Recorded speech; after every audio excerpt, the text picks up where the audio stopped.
Abawanguliza ba Uganda Community Radio ni Munich okuva mu nsi yonna mbalamusiza era nga nsinzano mu studio za Uganda Community Radio ni Munich mu Germany. Amanya gange mpitibwa Bale Aloysius Muzeyi wa Kasi era nga mbaleetera amawulire mu Luganda okuva mu nsi yonna. Ku luno nja kusomoka agalungu ennyanja n'ebibira nkuleetera amawulire okuva mu buli kanyomero kansi.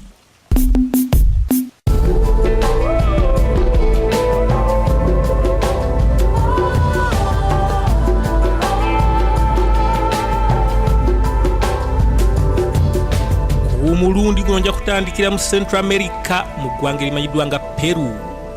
Eyo gye nava ngende mu Atlantic ngende mu kazinga kamanyiddwa nga Cuba. Bwe nava mu Cuba nsigale awo mu nsi eyitibwa Ecuador. Eggwanga eriri mu Central America eyo gye nava crossinga Atlantic neyongereyo mu Finland.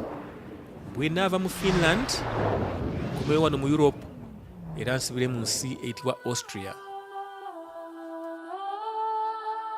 Nja kumaliriza nga neekoonako mu Caribbean Sea nkutwale mu nsi eyitibwa Haiti nkubuulira akabaate akaaguddeyo.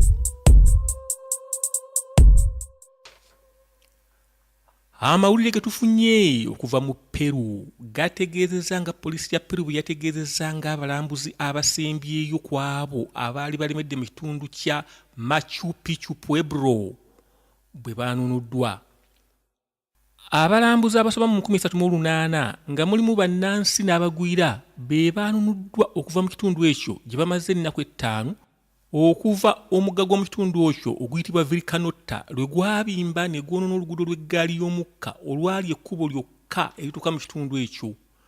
Omukulu wa poliisi ayitibwa Colonel Santiago Viscon yategeezezza bannamawulire ng'abalambuzi 277 bwe baggiddwayo wiiki eno.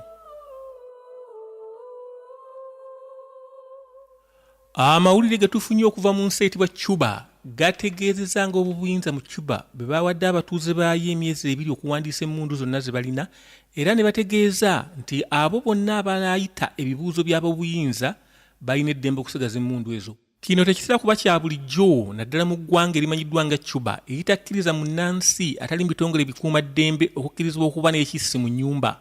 Naye bino byonna bibalibwa ng'ebibala ebituukiddwako. Bukya muganda wa Fidel Castro akwata buyinza n'agenda ng'akyusa mu mateeka agamu agaali gafuga Cuba.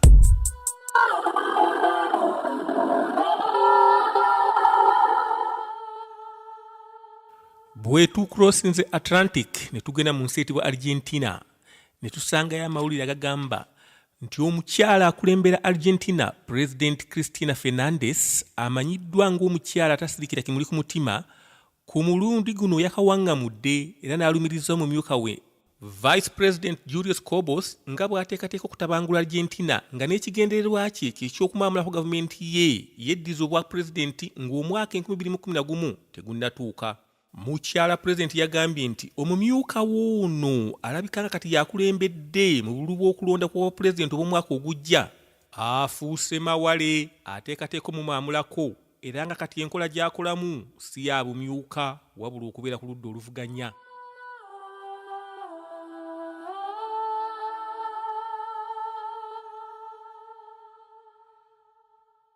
Muwuliriza amawulire okuva wano mu studio za Uganda Community Radio in Munich mu Germany. Ecuador. Ab'obuyinza mu Ecuador bateekateeka amateeka amapya aganaagaana emmotoka ezimu obutatambulira mu nguudo za bibuga mu rush hour. Ekyo kisuubirwa okujja emmotoka ng'emitwalo 8 ku nguudo z'ekibuga ekikulu Quito mu biseera by'okunyuka.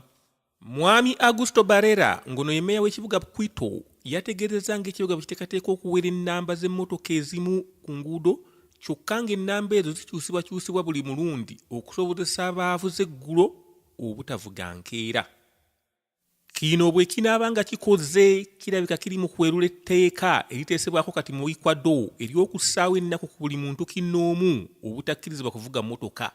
Kinajjukira nti ekibuga ekikulu ekya Ecuador Quito kibalirirwamu emmotoka emitwalo 41,500 ezisuubira okutambuza abasaabaze miliyoni 1.5 buli lunaku mu kibuga ekibalirirwamu abatuuze miliyoni 2.2. Getufunye okuva mu Finland gategeezezza nga waliwo omutuuze omu wa Finland eyakutte $2,000 n'agula ettiketi okuva mu kampuni ya Virgin eteekateeka okutambuza abantu omwaka ogujja ng'ebatwala mu space. Kampuni eno ey'omu Bungereza eteekateeka okutandika okutambuza abantu nga bagenda mu space. Wetwogerera nga kampuni eno ey'omu Bungereza eyitibwa Virgin Spacecraft eri mu kwegezaamu ng'etesitinga ebizungirizi byayo ebinaatandika okutambuza abantu okugendako mu space omwaka ogujja. Getufunye okuva mu Austria gategeezezza nga abasawo abakugu mu Austria bwe baasazeewo okutta embizzi 29 nga baziziika mu zirangannamu balabe bwe zifa obudde bwe zitwala okufa bamanye ekibaawo singa akabenje ka avalanche kaba kaguddewo. Okunoonyereza kuno kwalinyiddwamu eggere ababeeyita abalwanirizi b'eddembe ly'ebisolo era ne bakoma kweza 29 tebaayongedde kutta ndala.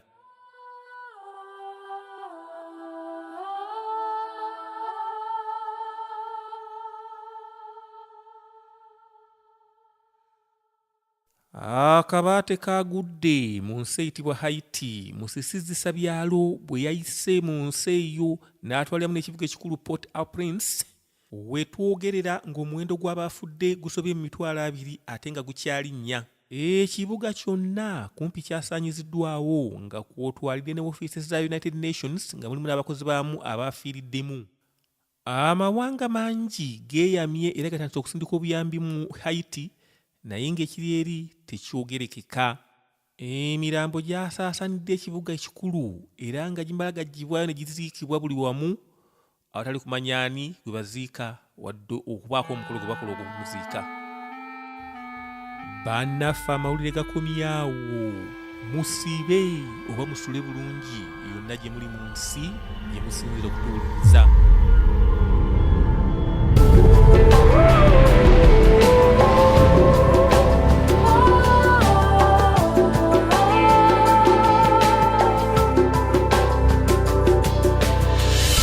Nebaza abakuŋŋaanya ba Uganda Community Radio abasaasaanidde ensi yonna.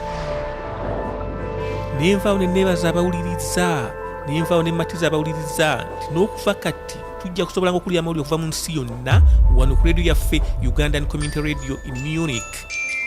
Omusomi nga bulijjo mbadde Bale Aloysius Muzeyi wa Kazi era nga nsigadde mu kibuga ky'e Munich mu Germany.